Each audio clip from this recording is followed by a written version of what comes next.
Дэлхийн бүжгийн спортын холбооноос зохион байгуулсан 2025 оны дэлхийн аварга шалгаруулах Promotion стандарт бүжгийн тэмцээн холбооны бүгд найрамдах Герман улсын Брауншвейг хотноо болж өндөрлөө. Тэмцээнд мөн дэнс бүжгийн хамтлаг анх удаа оролцож стандарт бүжгийн төрлийн Монгол улсын анхны медалийг эх орондоо авчирлаа. Энэ нь Аз ТВ-с стандарт бүжгийн төрөлд медаль хүртэж байгаа анхны тохиолдол юм. 20 гаруй хоногийн өмнө холбооны бүгд найрамдах Герман улсыг зорьсон цагийн зүрх болон тухайн улсын нөхцөлд дасан зохицохын тулд тус улсад бэлтгэл сургуультаа базаажээ. Мөн дэнс хамтлагийн стандарт бүжгийн төрөлд хийх хөгжмийн үйлчлээс сэтгүүлсэн сэтгэлийн утас хэмээх цоошин бүтээлэн хүргэжээ.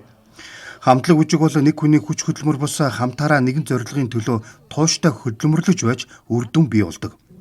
Тэдний бүтэн жилийн хичээл зүтгэл шаргуу хөдөлмөрийн үр дүнд дэлхийн аварга шалгаруулах тэмцээнээс хүрэл медаль хүртлээ. Мөн удирдсан багш нарын гавьяаг үнэлэхгүй байхын аргагүй.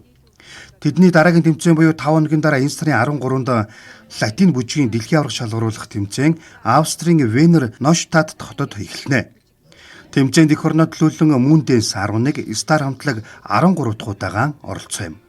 Стар хамтлагийн тухайд Монгол улсаас дэлхийн аварга шалгаруулах тэмцээнд анх удаа өрсөлдсөн гэдгээрээ онцлогтой юм а. За энэ бүжгээрээ ерөнхийдөө